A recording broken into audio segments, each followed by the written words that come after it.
The piercing shriek of "thief" cut through the peaceful Saturday morning at the River Valley Farmers Market, causing Zoe Keller to nearly drop the heirloom tomato she was examining.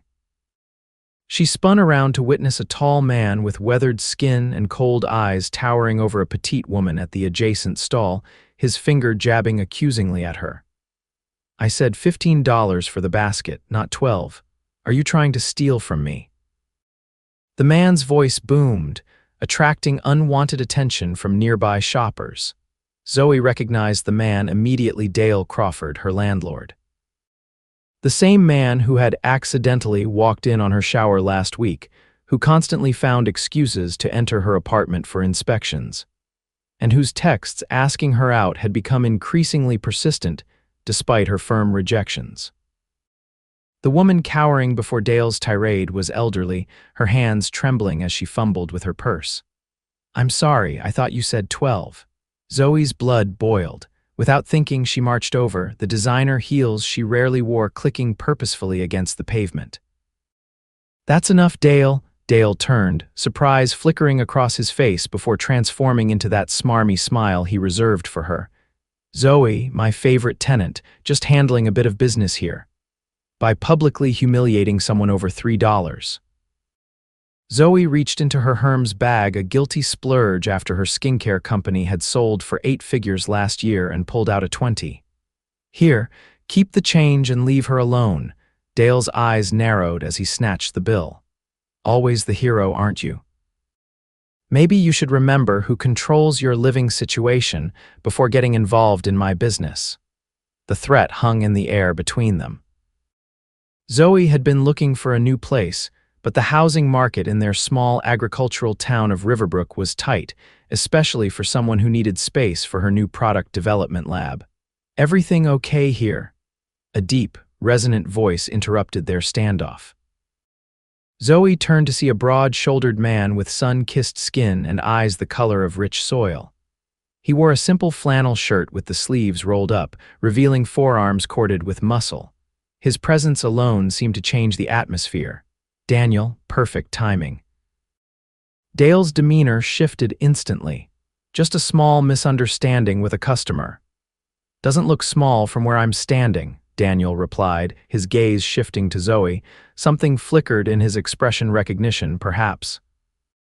"It's handled," Zoe said, helping the elderly woman gather her purchases. "Though your employee could use a refresher on customer service." Daniel's eyebrows shot up. "Employee, Dale's not, I was just leaving," Dale interrupted, shooting Daniel a warning look before turning back to Zoe. "Remember what I said, Zoe. I'll be stopping by next week for that inspection." With that thinly veiled threat, he stalked away. The elderly woman squeezed Zoe's hand. "Thank you, dear. Not many stand up to that man." After ensuring the woman was okay, Zoe turned to thank the stranger who'd intervened, but he had disappeared among the market stalls. Shrugging, she returned to her shopping, unaware that Daniel's eyes followed her every move from across the market. 2 days later, Zoe was in her home laboratory, pipetting samples of her new organic moisturizer when her doorbell rang. She groaned, pushing her safety goggles up on her head and checking the time: 10 a.m. on a Monday. It had to be Dale with another flimsy excuse to enter her apartment. She swung the door open, a firm rejection ready on her lips, but instead found the man from the farmer's market standing on her threshold, his tall frame filling the doorway. "Hi," he said, looking strangely nervous for someone with such a commanding presence. "I'm Daniel Crawford." "We met briefly at the market." Zoe's brain made the connection instantly. "Crawford? As in, related to Dale Crawford, my landlord." Daniel winced. "Unfortunately, he's my cousin, and that's actually why I'm here." He hesitated. "May I come in? I have something important to discuss with you." Against her better judgment, Zoe stepped aside to let him in. As Daniel entered, she noticed his careful assessment of her apartment, not the leering once-over Dale would give, but something more analytical. "Nice place," he commented, his eyes landing on her makeshift lab setup in the dining area. "Are you a scientist?" "Cosmetic formulator," Zoe replied automatically. "I develop organic skincare products." Daniel nodded, seemingly genuinely interested, before getting to the point. I came to apologize for my cousin's behavior and to warn you. Dale told me he's planning to raise your rent by 40% next month. Zoe's jaw dropped. That's outrageous and probably illegal without proper notice. It is, which is why I'm here. Daniel ran a hand through his thick dark hair. Look, this is awkward, but I own the building, not Dale.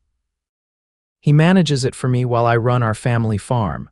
I've been away handling international distribution deals for our organic produce line for the past 2 years, and it seems he's been taking liberties with his position. Zoe stared at him, processing this information. You're the actual landlord. Then why does everyone deal with Dale? Because I trusted family when I shouldn't have, Daniel said with a grimace. I've been back for 3 months, reviewing the books and found discrepancies. Then I started hearing stories about how he treats tenants, especially women. His expression darkened. What he's been doing to you is harassment, plain and simple. Zoe sank onto her couch, mind racing. So you came to warn me about the rent hike, and to tell you it won't be happening, Daniel confirmed, remaining standing. I'm removing Dale from his position, effective immediately, but I wanted to speak with you personally because he mentioned you specifically several times in ways that concerned me. I've been looking for a new place, Zoe admitted, but the market's tight and I need space for my lab. Daniel's eyes lit up with sudden interest. The lab for your skincare company, wait, are you ZK Organics? Zoe blinked in surprise. You know my brand. My sister uses your products religiously, says they're the only thing that doesn't irritate her sensitive skin. He smiled and Zoe noticed how it transformed his serious face. I had no idea I was renting to a successful entrepreneur. Former entrepreneur, Zoe corrected. I sold the company last year. I'm working on something new now. Hence the lab, Daniel nodded toward her equipment. That's impressive. An unexpected warmth spread through Zoe's chest at the genuine admiration in his voice. Unlike Dale's sleazy compliments, Daniel's praise felt sincere. Anyway, he continued, I wanted to assure you that you won't have any more problems with Dale.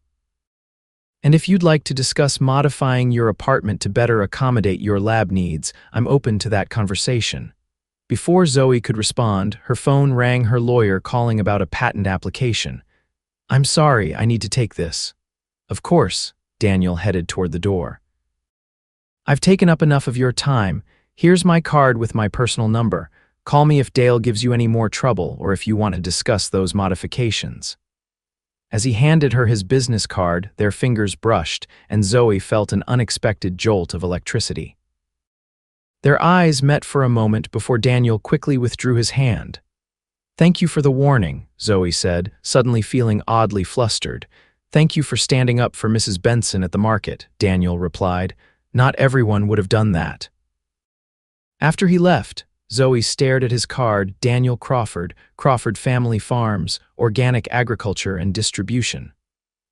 Only then did it click that the modest man in flannel who had come to her door ran one of the largest organic farming operations in the state. The next Saturday, Zoe returned to the farmer's market with a specific mission in mind. She spotted Daniel at the Crawford Farms stall, personally helping customers and discussing growing practices with genuine enthusiasm.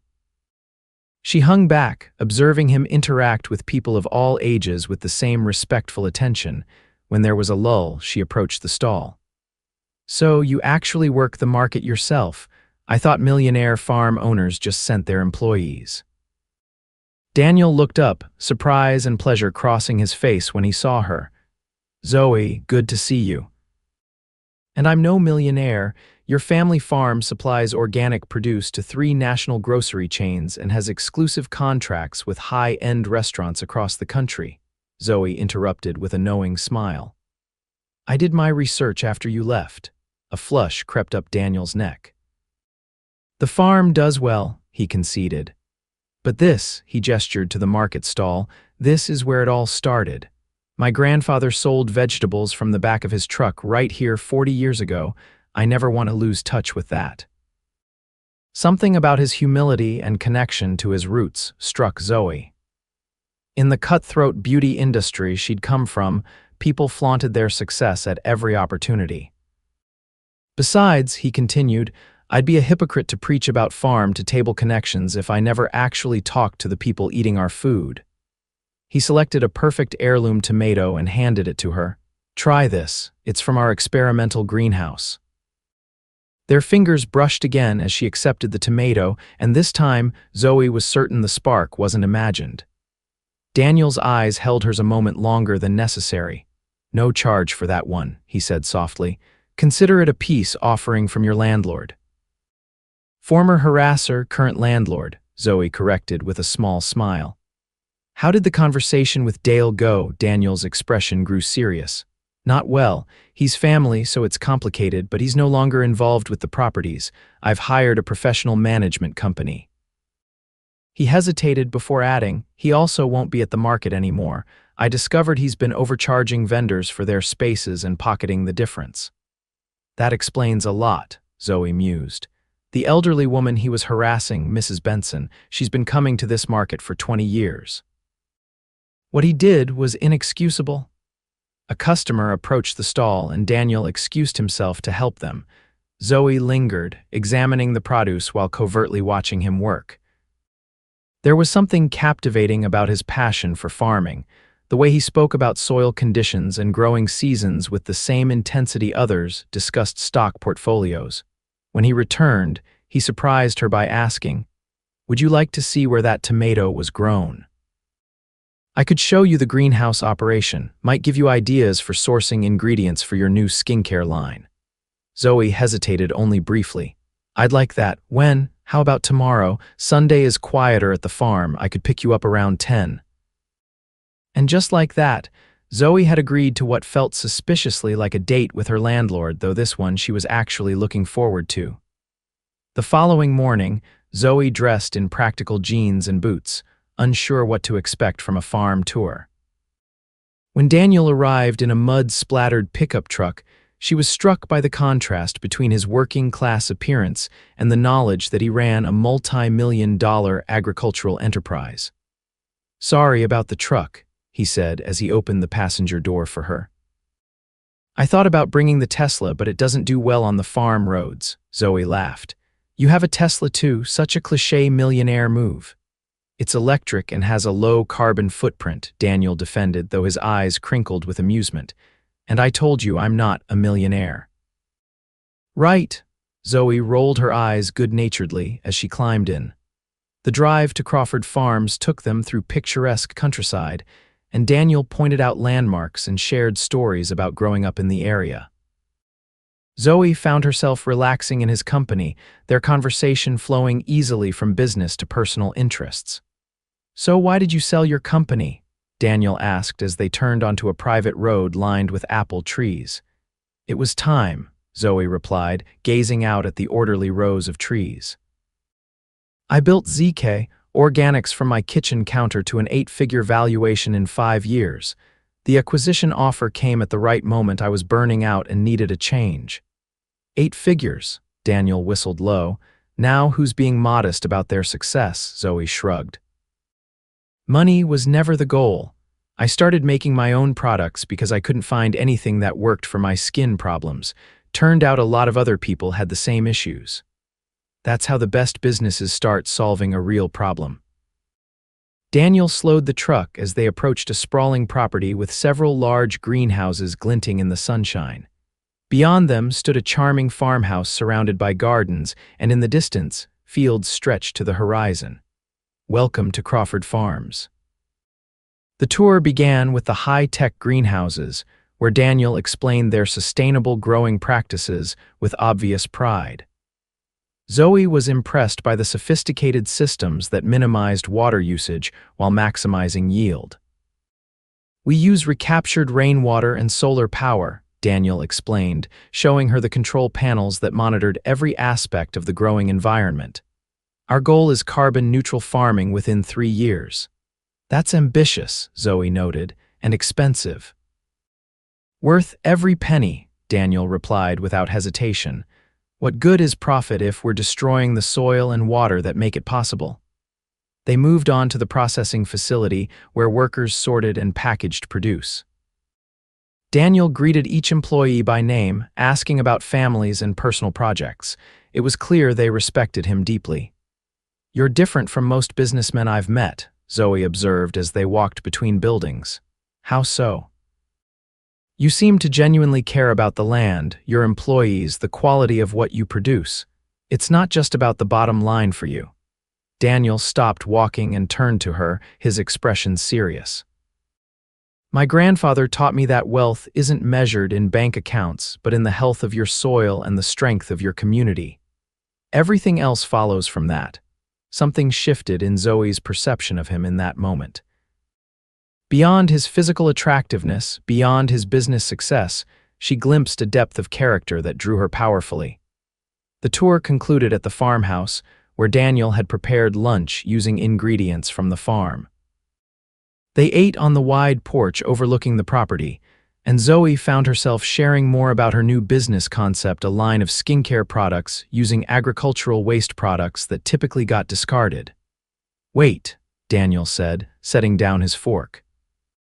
"You're developing beauty products from produced byproducts, like the grape seeds from wine production." "Exactly," Zoe nodded. "And apple peels, olive pits, things that usually end up as waste but are full of beneficial compounds. It reduces waste and creates value." Daniel's eyes lit up. "We have tons of potential ingredients here.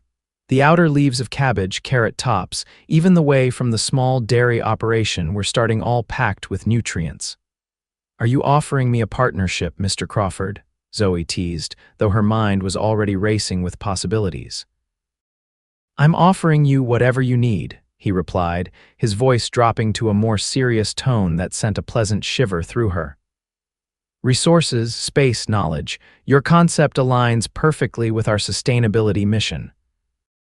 Their eyes locked, and Zoe suddenly became very aware of how close they were sitting, how the afternoon sun caught the gold flecks in his brown eyes, how his hand rested just inches from hers on the table. The moment was broken by Daniel's phone ringing an emergency with one of the refrigeration units. He apologized profusely as he drove her home earlier than planned, but promised to follow up about potential collaboration. True to his word, Daniel called the next day with an unexpected proposition: a dedicated lab space in an unused corner of one of his processing buildings. "It has everything you'd need: water, power, ventilation, and it's already approved for food processing, which should cover your cosmetic formulation needs." Zoe was tempted but cautious. "That's incredibly generous, but I can't accept without a proper business arrangement. I don't mix business with whatever this is between us." There was a pause before Daniel replied, "Is there something between us, Zoe?" The directness of his question caught her off guard. "I don't know," she admitted, "but I'd like to find out without complicating it with business entanglements." "Fair enough," Daniel said. "How about this? I'll lease you the space at market rate with all terms documented properly by lawyers, no special treatment. And separately, maybe you'll have dinner with me Friday night. Not at the farm, not to discuss business, just two people getting to know each other." Zoe agreed to both propositions, and over the following weeks, a pattern emerged.